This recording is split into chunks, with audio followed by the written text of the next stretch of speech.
dream that my 4 little children will one day live in a nation where they will not be judged by the color of their skin, but by the content of their character. I have a dream today. It has been 58 and a half years since Dr. Martin Luther King Jr. delivered his iconic "I Have a Dream" speech. Since that time, Congress has passed the Civil Rights Act of 1964, and many other steps have been taken to improve equality for Americans of color. Still, we continue to see instances of individual and institutional racism right here in Utah. My oldest son is 11. My middle son, he'll be 10 on Thursday. And then my youngest son is 4. They don't know nigga.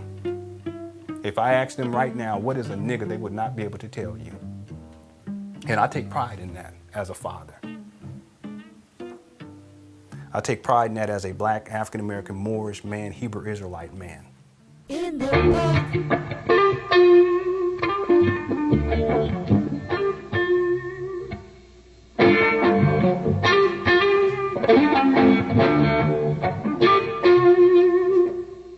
One thing that I would say that I came away with was how genuine and how wonderful our black friends and neighbors are.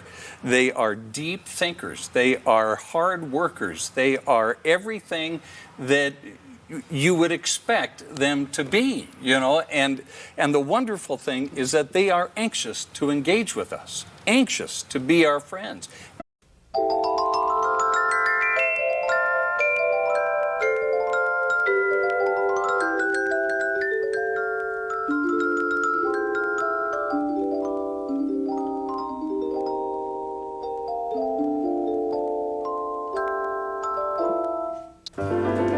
Greetings, everyone. Hope you're doing well. Another episode of The Big Move. And I'm here in the garage wiping down the final parts to my daughter's bed. The owners of the property, they're family friends, and they were gracious enough to rent to us. It was an awesome opportunity. We've known them for a long time. Not only them, but their family members, they're very supportive of us too. So the owner of the property, his father, he came by today and dropped off a couch. And it's a beautiful sectional, you know, it's huge. Everyone can sit on it. Everyone in the family, so that's awesome. You know, my wife, she wanted to get a couch, and we've been looking online. So the mother of the owner, she came and brought a whole bunch of stuff. You know, stuff that they weren't using or was in storage, and they brought it, and just house decorations and mirrors to put on the wall. She brought chairs for inside and chairs for outside. Once we announced that we were moving to Utah, we had quite a few people, not a lot, but just, you know, a handful of people who had reservations and in their own way had negative things to say about us moving here. And that, the interesting thing was that their perspective was based on the fact that there's not a lot of quote unquote black people or African American people in Utah. So really it's like the concept of race jades people's perspectives on things.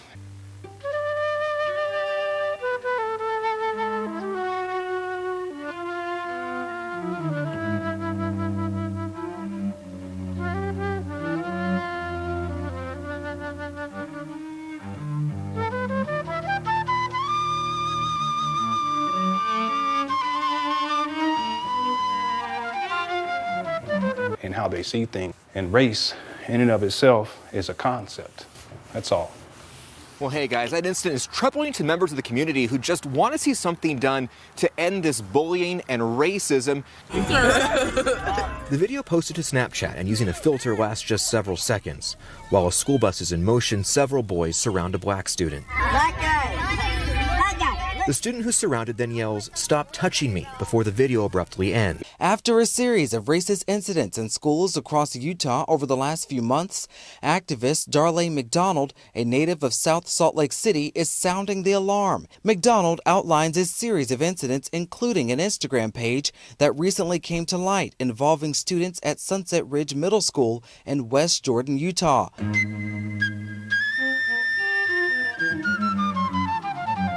The social media page targeted black students by posting photos of them captioned with insult, including, "Shut up, you're black." And race, in and of itself, is a concept. That's all. Another incident from Bluffdale High School in Bluffdale, Utah,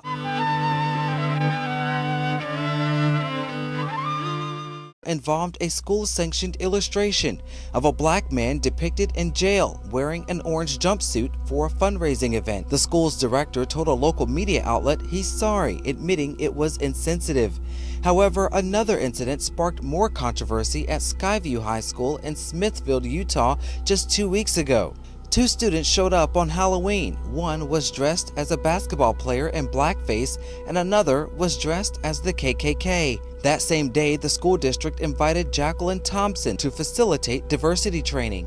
The parents of some of the students were so offended by her diversity training that the principal apologized to the parents and saying maybe we shouldn't have showed the video, made absolutely no mention regarding the students showing up in blackface and dressed as the KKK. Some of those parents are part of the Facebook group Utah Parents United, which has more than 5,300 followers. Several posts on the page reveal parents are often upset when their kids are given assignments that involve racial issues.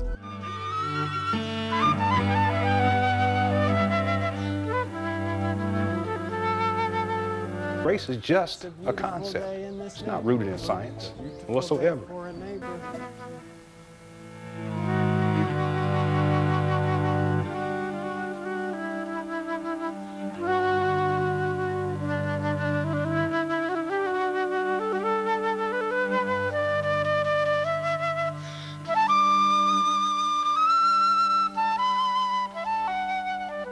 My wife was like, you know, I used to do protests. You ever post? I said, yeah, there's a couple of times, but I'm not going to be doing it for now. And because I have 5 children and a wife to take care of, I can't be putting my life at risk like that. I can't do it.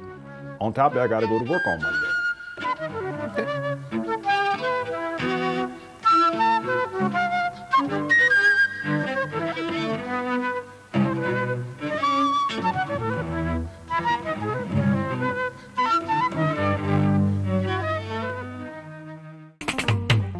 Get up, stand up.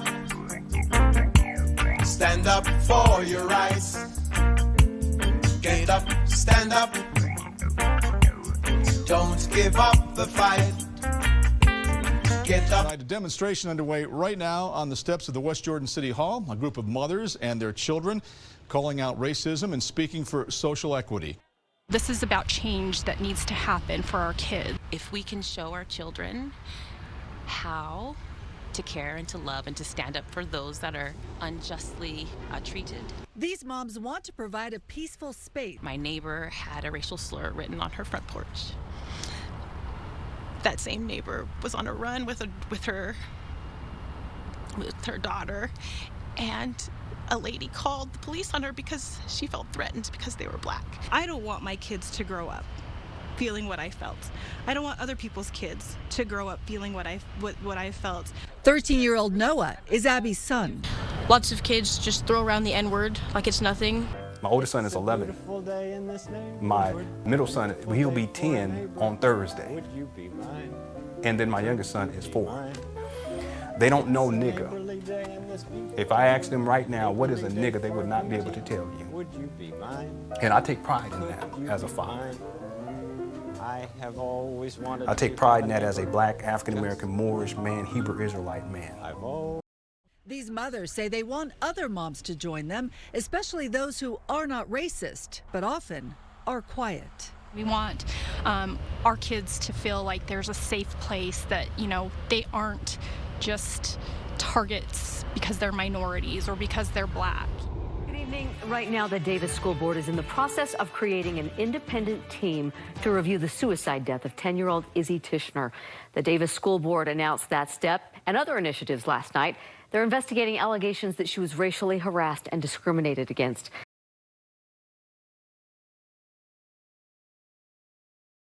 Those allegations are apparently nothing new for the district. The Department of Justice issued a scathing report last month about a culture of racism.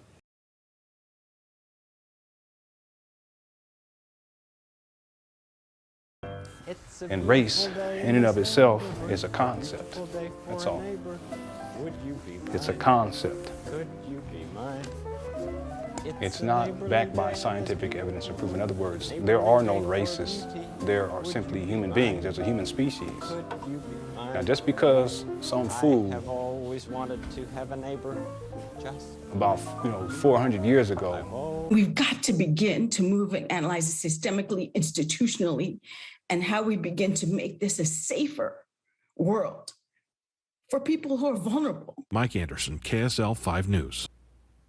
My wife was like, I used to do protests. You ever post? I said, yeah, there's a couple of times, but I'm not going to be doing it for now. And because I have 5 children and a wife to take care of, I can't be putting my life at risk like that. I can't do it. On top of that, I got to go to work on Monday.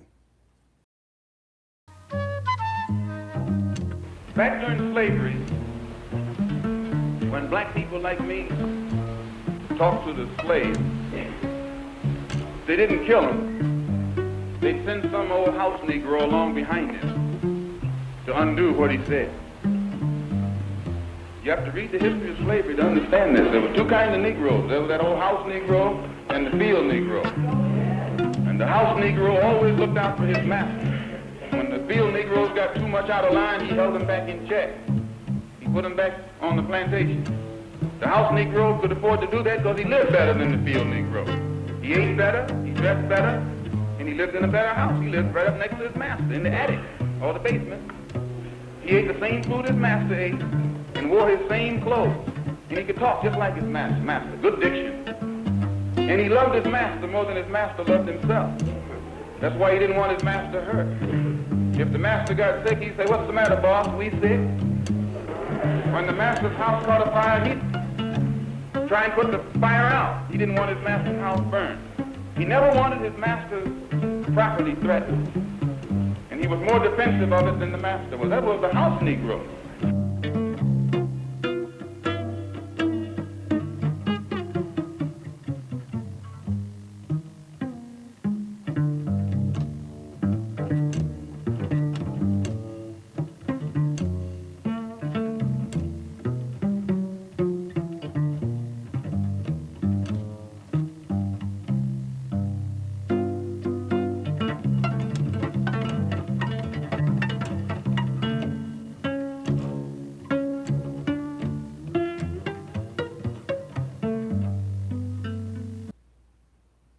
My wife was like, I used to do protests. You ever post? I said, yeah, there's a couple of times, but I'm not going to be doing it for now. And because I have 5 children and a wife to take care of, I can't be putting my life at risk like that. I can't do it.